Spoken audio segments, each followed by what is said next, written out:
I am so happy with how this looks for the Rangers. We have a pitcher, Jack Leiter, and he is a dude. And while I do think his hitting is worse than Derek Jeter, it's not that far off.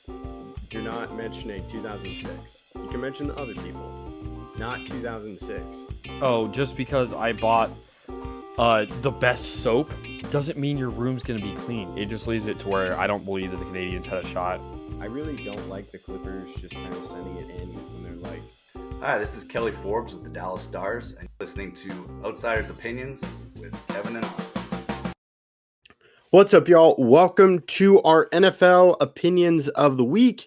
And Austin, we've talked about this a lot, but now it actually happened. Phillip Rivers started a game in 2025 for the first time since the 2020 season. Yeah, it's been 4.5 years, almost 5 since he started. And I watched almost this entire game. And let's put this in perspective first. The Seahawks, I would consider the second best defense in the league behind only the Texans. If you don't agree with that, they're definitely a top 5 defense. They hadn't allowed a touchdown in 2 weeks. And there's been substantially more teams that have scored less than the Colts scored this past week. While Phillip Rivers did not play good, he did not play bad.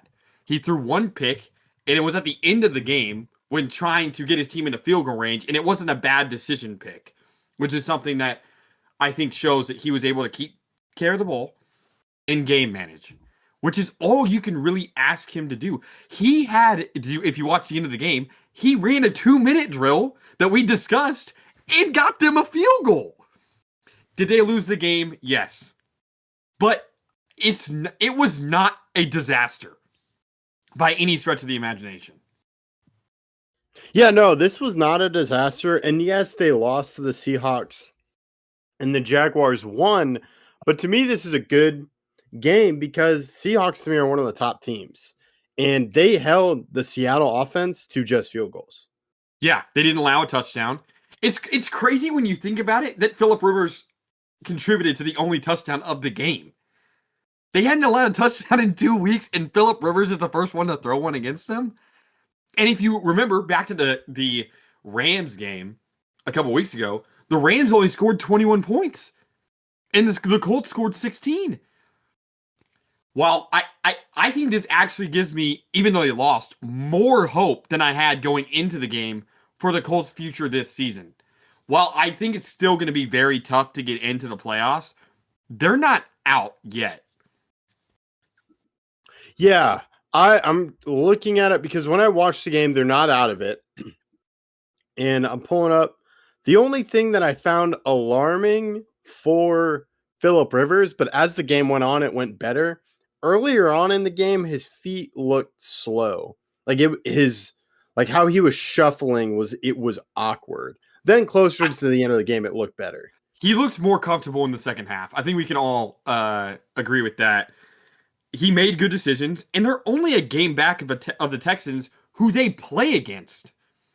So if the Texans were to win both of their next 2 games, and the Colts were to beat the Texans in the last week of the season, the Colts would be in.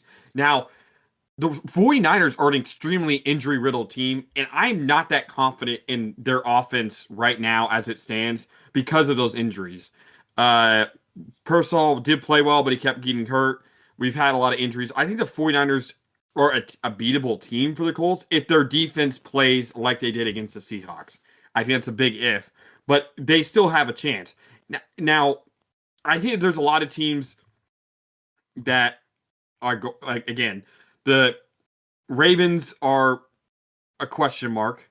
They still play a couple teams like the Patriots and the Packers and the Steelers. I don't see how the Ravens come out of that without losing a game. I don't see how they don't come out of that without losing a game. And the Colts, I believe, have the tiebreaker over the Ravens. So if the Ravens were to lose a game, the Colts could lose 2 and still get on over them. But the biggest question mark is what happens with the Texans. That Texans-Chargers game is really what it's going to come down to, in my opinion. If the Chargers win that game, I think the Colts have a serious chance. If now it all depends on whether the Chargers can beat the Cowboys because the Cowboys just lost to the Vikings. But the Colts aren't out of it. I was really impressed with how much success they had actually running the ball during this game. Well, it didn't look like yards per carry wise all that efficient. They still had some big runs by both Amir Abdullah and Jonathan Taylor to help this offense get going. Is there anything else you see regarding the offense or how this team has looked? Yeah, so the offense to me didn't look hampered, and the defense seemed to be respecting the pass. To me, like not just selling out for the run into passes. Rivers did get some completions. He went 18 for 27. And when I look at the chart, there's only 2 passes, 10 yards or more. One was like completed. Yeah. 2 completions. One was about 11. The other was 16. And a lot of them are behind the line of scrimmage and then within 5 yards. But I am interested in what does this offense look like in another year. Yeah. Something I think we have to consider is I think I had this conversation with you. I don't actually remember if I did or not. But the timing of the routes, it doesn't. I don't think Rivers has that timing, and that's not just because he's 44, but it's also because he doesn't have a lot of familiarity with these receivers. He doesn't know how fast they are. He doesn't know how they break in the routes. He doesn't know like where they like to catch it. So I think shorter routes are very good when you're not that familiar with the offense. Not the scheme, but the actual players on the offense, than downfield passes. I'm extremely interested to see how they progress this offense into next week, because next week's a must-win game for the Colts. If the Colts can win next week, they have a serious chance of getting in. If they lose, I don't really like their odds. But if they can win next week, they have a serious chance. So I'm very intrigued to how they would attack a very injury-riddled 49ers defense that has allowed a fair amount of deep passes over the past couple weeks. Now, I'm not expecting a 50-yard bomb, but if they can attack 25 to 30 yards down the field, then I think they'll have a chance to move the ball quickly. Yeah, I'm curious because there was one deep ball where, like you said, there was a timing issue, and it was between Alec Pierce and Phillip Rivers. And it wasn't a badly thrown ball. It's just Pierce didn't really expect to be thrown that ball. So I don't know how far he can still throw it. Well, I'd have to imagine he could throw it 30. I don't know how you would ever.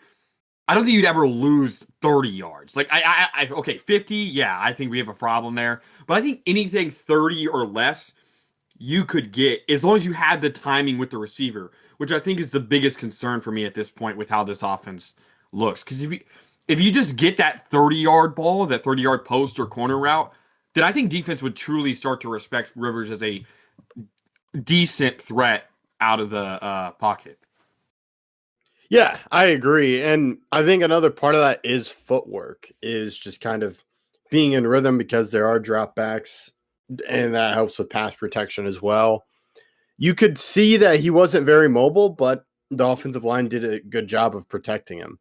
It was just kind of not a lot of rollouts. Well, and he did get hit a couple times, so it showed that he could take a hit. Yeah, he could take a hit. He showed that he can still do it, but there are limitations to his game. Yeah, and this is kind of what if you remember our conversation we had, this is what I expected. I think this is exactly what the Colts expected. Let's take away the pick from our mind, because I don't really think of that as a true interception because of the time and the place of the game. There's 11 seconds left, right? You don't want to just throw the ball into the dirt, right? You're going to give your team a chance. And there was a little bit of contact on that last throw. I don't know if you saw between Pittman and the corner that I thought was a little bit. I didn't think it was a PI, but I definitely thought they were physical. But I don't blame Rivers totally on that throw. And again, you got to throw the ball up to try to win the game. But outside of that pick, he was efficient, especially after the first quarter. Once he got settled down after the first quarter, he was extremely efficient.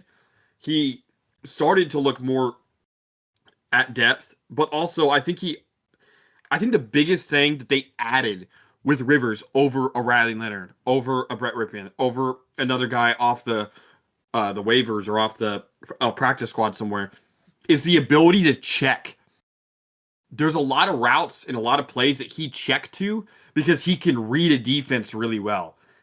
He was able to notice, hey, this looks like this. I'm going to check to this play.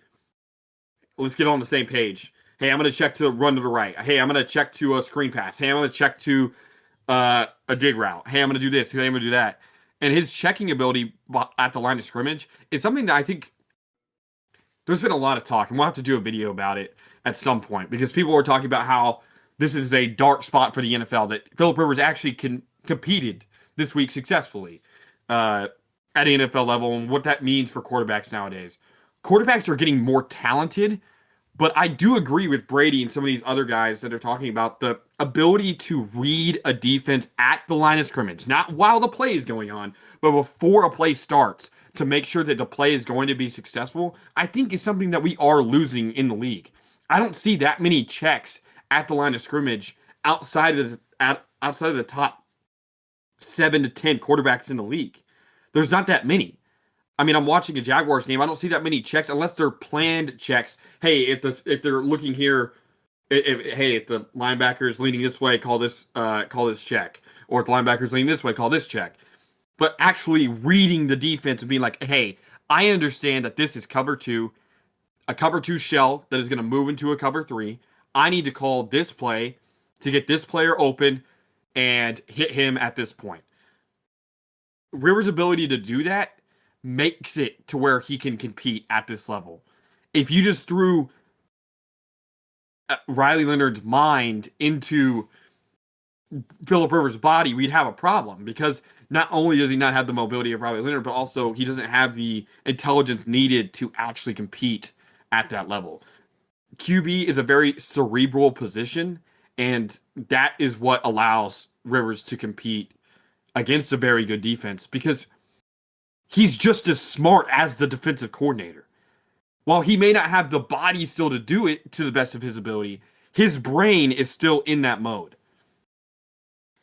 Yeah, he can still read defenses, and as you said, I don't think young quarterbacks learn to check as well. I do think a couple years in they learn to check, but it's not a focal point. It's more, and the offensive coordinator takes a lot of that away with motions and just kind of how that opens up a defense. It kind of signifies what coverage they're in. So yeah, that is the reason you bring Philip Rivers, is because of his mental game and just how long he's been in this league. The downside is his mobility, and you can tell he's not in football shape. But he's starting to get back into it. To me, primarily the footwork at the end, because that's an underrated part of the quarterback, because that does affect timing as well if you're not able to drop back. So I am curious to see how he plays against the 49ers. And the Colts are still very much in this. This is the game they have to win. This is if they beat the 49ers, I think they have a serious chance of getting into the playoffs. If they lose, they're almost certainly out. I think the most realistic path for them getting in is for them going 10-7, losing to the Jaguars, beating the Texans, beating the 49ers. The Jaguars are also a beatable team if the defense comes through. That rainy game in Jacksonville was a little bit of a rough showing for both sides of the ball, but I think they could still compete with Jacksonville. And who knows? I mean, their defense plays like this against any team, and they're going to give their offense a shot. But yeah, this week, Sunday against the is it Monday? Oh, they have the Monday night game. Okay, that's cool. Monday night in San Francisco, or in Indianapolis. My bad. In Indianapolis, that's the matchup that I think will decide whether or not they have a chance. I think we'll get more of the breakdown on tiebreakers and how all that sort of plays out as time goes on. But I'm excited for Monday night. Monday night football with Philip Rivers in 2025. Yeah, it's wild. It's a funny story. It's a cool story. We'll have to see what happens and what happens with the Colts, who are a fun story in the NFL. Let us know your thoughts in the comments. We appreciate you listening to Outsiders Opinions.